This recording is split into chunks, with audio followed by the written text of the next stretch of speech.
priče 23. Hrvatskog dječjeg festivala.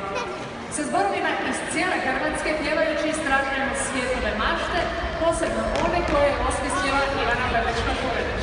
Ove godine slavimo čak 100 godina otkad su prvi put iskale njezine priče iz davnine.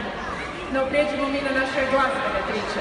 Pjesma koja slijedi i nastala je prema jednoj priči, ali ne Ivane Belička-Poredić, nego Jelene Ribić. Za pjesmu Zdravić i opet plešu stihove je prilagodio i glazbu napisao Slavko Olulić, a aranžman Tihomir Preradović.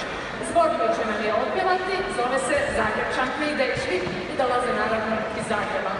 Na ovom je festivalu veoma zabavno, nedostaje će nam možda malo dosade, a neće, šalim se, no svejedno ćemo čuti pjesmu o tome.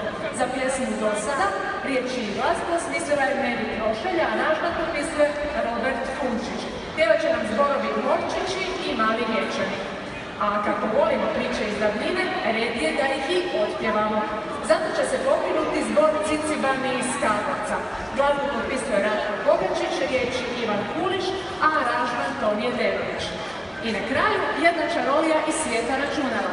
Pjesmu Internet izvrće nam zagrebački zbor Genijalci, a njezine riječi, glazbu i aranžman potpisuje Maja Rović. Nastavljamo s pjesmom.